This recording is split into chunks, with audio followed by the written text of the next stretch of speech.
शहर की ताजा तरीन व खास खबरों के लिए अमरावती मंडल न्यूज चैनल को सब्सक्राइब करें तथा बेल आइकन को जरूर दबाएं।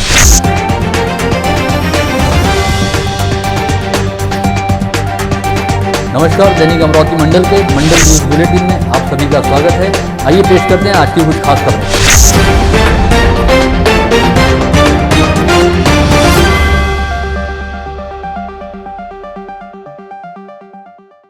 गत रोज पुणे स्थित सीरम इंस्टीट्यूट में लगी आग में 5 लोगों की जलकर मौत हो गई थी। मृतकों में एक महिला का भी समावेश था। इस समय कोरोना के खिलाफ कोविशील्ड वैक्सीन बनाए जाने की वजह से सीरम इंस्टीट्यूट लगातार चर्चा में चल रही है। प्राथमिक जांच में पता चला है कि रोटा वायरस वैक्सीन बनाने वाली इमारत में वेल्डिंग का काम शुरू रहते समय यह आग लगी थी। इस मामले को लेकर समूचे राज्य में जबरदस्त हड़कंप मचा हुआ है। वहीं हादसे के दूसरे दिन शुक्रवार को राज्य के मुख्यमंत्री उद्धव ठाकरे पुणे पहुंचे और उन्होंने घटनास्थल का दौरा भी किया, जिसके बाद सीएम उद्धव ठाकरे ने सीरम के मुख्य कार्यकारी अधिकारी आधार पूनावाला के साथ संयुक्त रूप से एक पत्रकार परिषद को भी संबोधित किया।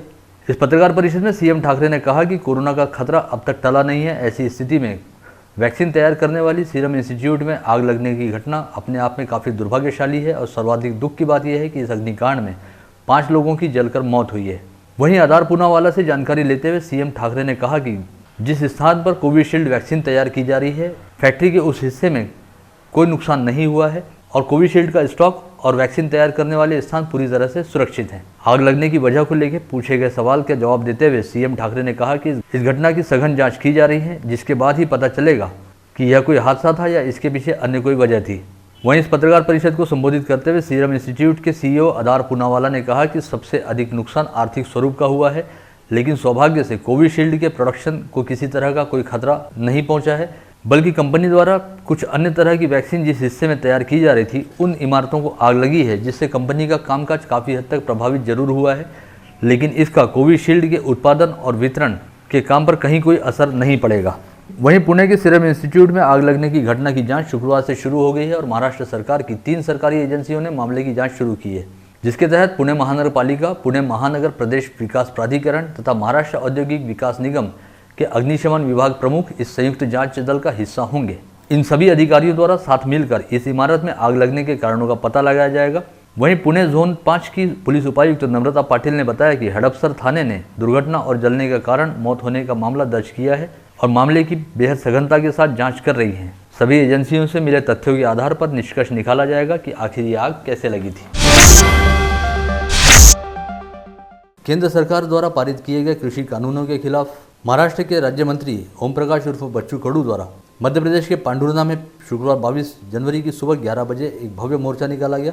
इस मोर्चे में पांडुरना के युवा कांग्रेस अध्यक्ष तथा मध्य प्रदेश के विधायक नीलेश उइके सहित सैकड़ों कांग्रेस पदाधिकारी व संगठन शामिल थे।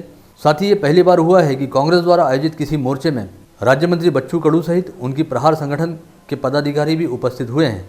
विगत दिनों राज्य मंत्री बच्चू कडू द्वारा दिल्ली में चल रहे किसान आंदोलन को समर्थन देने हेतु निकाली गई बाइक रैली को भी मध्य प्रदेश राज्य की सीमा में बेहतरीन प्रतिसाद मिला था और विभिन्न शहरों में उनकी शानदार अगवानी हुई थी। ऐसे में राज्य मंत्री बच्चू कडू जब शुक्रवार को पांडुरना में आयोजित आंदोलन में हिस्सा लेने हेतु पहुंचे तो उनकी आक्रामक शैली को पांडुरना में जबरदस्त प्रतिसाद मिला और राज्य मंत्री बच्चू कडू ने ही इस आंदोलन का नेतृत्व भी किया। विदर्भ क्षेत्र का कश्मीर कहे जाने वाले चिखलदरा को लेकर पर्यटकों में हमेशा जबरदस्त आकर्षण रहा है। ऐसे में यहाँ पर पर्यटन को और अधिक व्यापक करने हेतु विभिन्न तरह के उपक्रम चलाए जा रहे हैं, जिसके तहत यहाँ के प्राकृतिक नज़ारों और जंगल परिसर में विचरण करने वाले विभिन्न तरह के वन्य जीवों का लाइव दर्शन कराने हेतु वन विभाग द्वारा कुछ वर्ष पूर्व जंगल सफारी को शुरू किया गया था, जिसकी वजह से जहाँ एक और चिखलदरा में घूमने आने वाले लोगों को कई वन्य जीवों को अपनी आंखों से देखने का मौका मिल रहा है, वहीं दूसरी ओर इस जंगल सफारी की वजह से यहाँ के युवाओं के पास रोजगार का एक नया अवसर उपलब्ध हुआ है। साथ ही यहाँ के पर्यटन का भी विकास हो रहा है। मेलघाट के घने जंगलों में आयुर्वेद के लिहाज से बेहद महत्वपूर्ण गुणधर्म रहने वाली वनस्पतियों का विपुल भंडार है। ऐसे में विगत लंबे समय से यह मांग भी की जा रही है कि जिस तरह से आम पर्यटकों के लिए जंगल एवं वन्यजीव दर्शन हेतु जंगल सफारी का आयोजन किया जा रहा है, ठीक उसी तरह से औषधीय गुणों से भरपूर वनस्पतियों की खोज हेतु भी यहाँ पर विशेष स्पेशल टूर आयोजित किए जाएं, ताकि यहाँ उपलब्ध वन औषधियों की अधिक से अधिक जानकारी दुनिया के सामने आ सके और इन वनस्पतियों का बेहतरीन उपयोग भी किया जा सके। एक दिन पहले निम्बोरा परिसर में एक महिला ने खुद पर पेट्रोल उड़लकर आत्मदाह कर लिया था। यह दिल दहलाने वाली घटना 2 नाबालिग लड़कों ने देखी थी और उन्होंने तुरंत ही नागरिकों की मदद से पुलिस को जानकारी दी थी। पश्चात इस महिला की बुरी तरह झुलसने के कारण घटनास्थल पर ही मौत हो गई थी। वहीं शुक्रवार की सुबह इस महिला की शिनाख्त साईनगर परिसर में भक्तिधाम के पीछे रहने वाली ललिता अरविंद सिंह ठाकुर के रूप में हुई है। प्राथमिक जांच में पता चला है कि शायद पारिवारिक विवाद के चलते इस महिला ने यह कदम उठाया होगा। घटनास्थल के पास ही स्थित स्कूल ऑफ स्कॉलर में लगे सीसीटीवी कैमरे में यह महिला आत्मदाह से पहले अपने हाथ में बोतल लेकर जाती हुई दिखाई दी। वह हरे रंग की साड़ी पहने हुई थी और घटनास्थल पर भी नीले पट्टे और गुलाबी रंग की स्लीपर मिली थी, जिसके आधार पर शुक्रवार की सुबह ललिता के परिजनों ने लाश की शिनाख्त की है। कुछ दिनों पहले मनपा के अतिक्रमण तोड़ू दस्ते ने शहर में सड़क किनारे हाथ गाड़ियों व छोटी दुकानें लगाकर व्यवसाय करने वालों का अतिक्रमण हटाने की मुहिम छेड़ी थी। लॉकडाउन के बाद फिर से इस व्यवसाय में लगे इन फुटपाथ व्यवसायियों को मनपा ने ही 10,000 रुपये की आर्थिक मदद भी प्रदान की थी, लेकिन उसके बाद मनपा ने इनका व्यवसाय बंद किया था। इस मामले का विभिन्न राजनीतिक दलों व सामाजिक संस्थाओं द्वारा मनपा की कार्रवाई का विरोध किया गया। साथ ही इस विषय को लेकर शहर के हॉकर्स की समस्याओं पर शहर पुलिस आयुक्त डॉक्टर आरती सिंह ने अपने कक्ष में एक बैठक बुलाई, जिसमें हॉकर संगठन के प्रतिनिधियों को भी बुलाया गया था। इस बैठक में शहर की ट्रैफिक व्यवस्था, बढ़ती दुर्घटनाएं एवं मनपा द्वारा 4 वर्ष पहले बनाए गए हॉकर जोन की अधूरी प्रक्रिया पर भी विचार विमर्श किया गया। जनवरी माह के पहले सप्ताह में बदरीले मौसम और बारिश की हल्की फुहारों का अनुभव लेने के बाद अब फरवरी महीने के प्रारंभ में भी कुछ ऐसे ही अनुभवों से दो चार होना पड़ेगा, ऐसी संभावना दिखाई दे रही है। भारतीय मौसम विभाग द्वारा जताए गए अनुमान के मुताबिक आगामी 5 फरवरी से महाराष्ट्र में एक बार फिर बारिश होने की संभावना व्यक्त की गई है। गुरुवार को जारी किए गए पूर्वानुमान के मुताबिक 22 जनवरी से 4 फरवरी के बीच मध्य भारत में मौसम पूरी तरह से सूखा रहेगा। इस दौरान उत्तरी व दक्षिणी हिस्से में हल्की व मध्यम स्तर की बारिश होने की संभावना है, जिसके बाद कोंकण, पश्चिम महाराष्ट्र, उत्तर महाराष्ट्र व मराठवाड़ा में कुछ स्थानों पर बारिश जैसे हालात बन सकते हैं। वहीं विगत कुछ दिनों से गायब रही ठंड ने एक बार फिर जबरदस्त ढंग से कमबैक किया है और गुरुवार को समूचे राज्य में पारा अचानक ही तेजी से नीचे लुढ़का, जिसकी वजह से गुरुवार की शाम अच्छी खासी ठंड महसूस की गई। गुरुवार को राज्य में सबसे कम 11.4 डिग्री सेल्सियस तापमान नासिक शहर में दर्ज किया गया। इसके अलावा राज्य के अन्य सभी जिलों में भी मौसम तेजी से बदला है और ठंड का प्रमाण बढ़ा है। शहर कांग्रेस कमेटी द्वारा जिलाधीश शैलेश नेवाल को एक ज्ञापन सौंपकर कहा गया कि रिपब्लिकन टीवी के संपादक अर्नब गोस्वामी तथा बार्क के अधिकारी पार्थुदास गुप्ता के बीच हुई व्हाट्सएप चैट के लीक होने से पता चल रहा है कि पुलवामा में सीआरपीएफ जवानों पर हुए आतंकी हमले के बाद भारत द्वारा बालाकोट में की गई जवाबी कार्रवाई के बारे में अर्नब गोस्वामी को पहले से जानकारी थी। यह अपने आप में एक बेहद गंभीर मामला है कि एक संवेदनशील और गोपनीय जानकारी किसी पत्रकार के पास पहले कैसे हो सकती है। ऐसे में इस पूरे मामले को गंभीरता से लेते हुए इसकी जांच की जानी चाहिए और अर्नब गोस्वामी के खिलाफ कड़ी कार्रवाई की जानी चाहिए।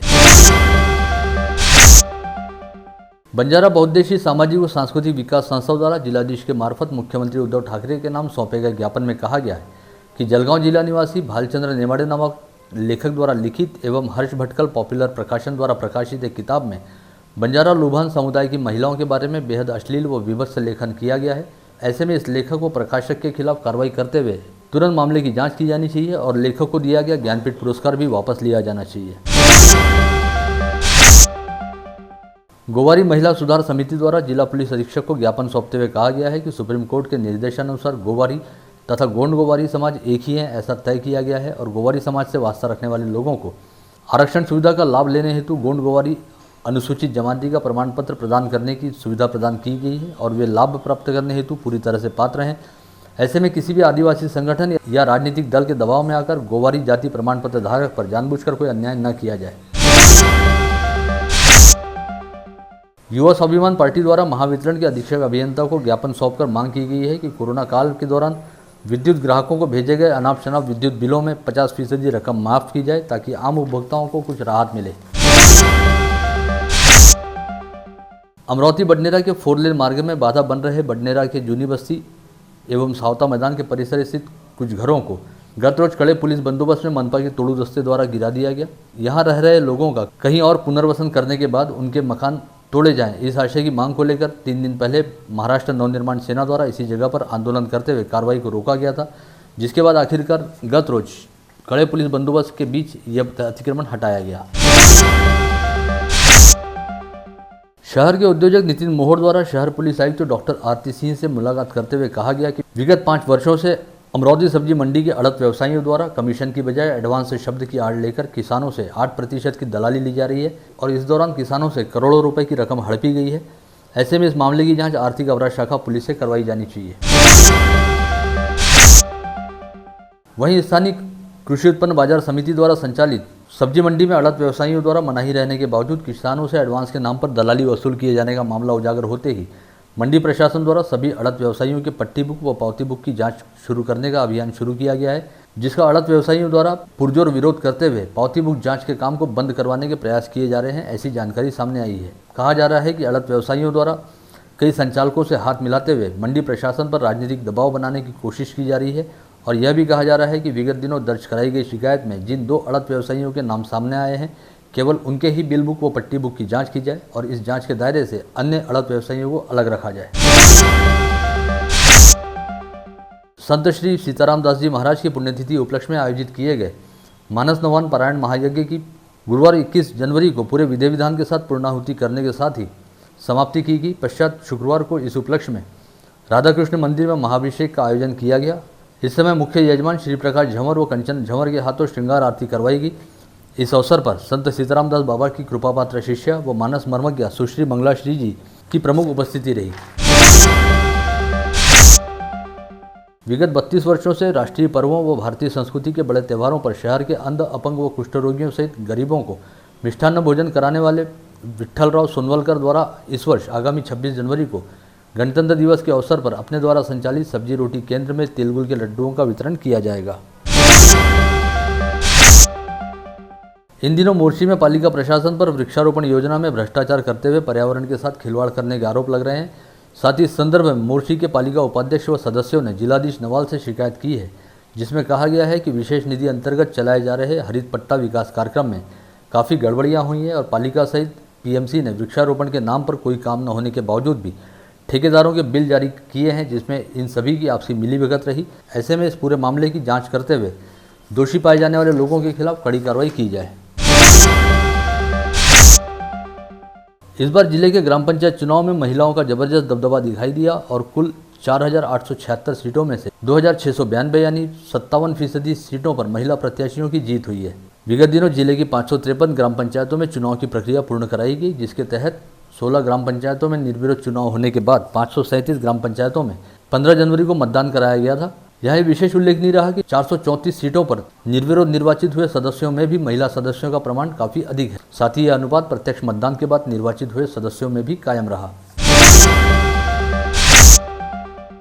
जिले की 537 ग्राम पंचायतों के चुनाव की प्रक्रिया पूर्ण हो गई है और चुनावी नतीजे भी घोषित हो गए हैं, जिसके बाद अब चुनाव लड़ने वाले सभी प्रत्याशियों को आगामी 1 माह के भीतर अपने चुनावी खर्च का ब्यौरा निर्वाचन विभाग के समक्ष प्रस्तुत करना होगा।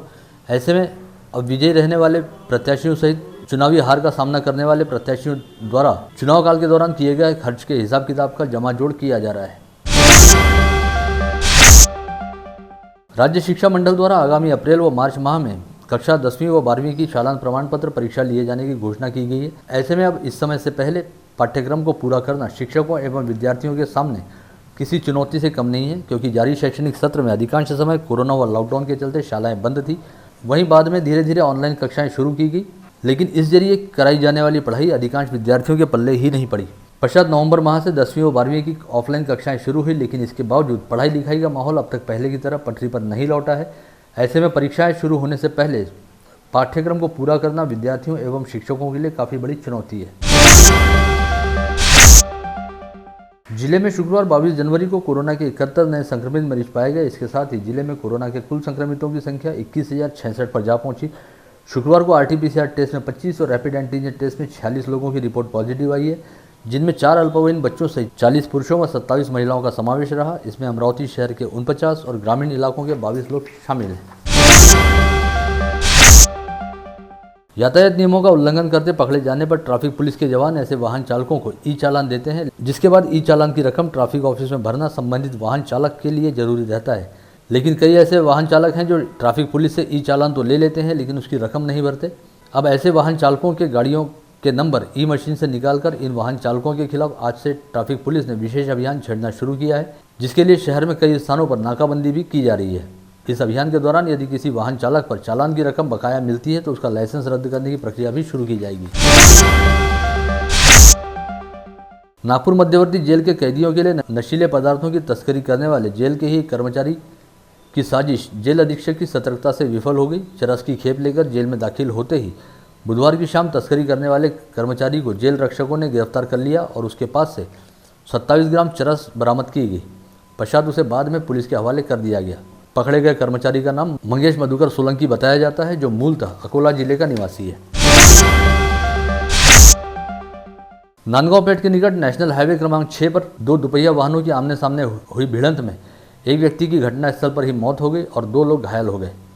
यह हादसा बीती शाम 7:30 बजे के दौरान घटित हुआ। इस दुर्घटना में शेख साबिर शेख शब्बीर नामक असीर कॉलोनी निवासी व्यक्ति की मौत हुई है। साथ ही उनकी दुपहिया पर सवार शेख तौसीफ शेख आरिफ बुरी तरह घायल हो गया, जबकि विपरीत दिशा से आने वाले दूसरे दुपहिया वाहन चालक की हालत गंभीर हो जाने के चलते उसे तत्काल नागपुर रेफर किया गया है। इसी के साथ आज का बुलेटिन यहीं समाप्त होता है। कल दोबारा आप सभी से मुलाकात होगी ऐसे ही कुछ खास खबरों को लेकर। तब तक के लिए नमस्कार।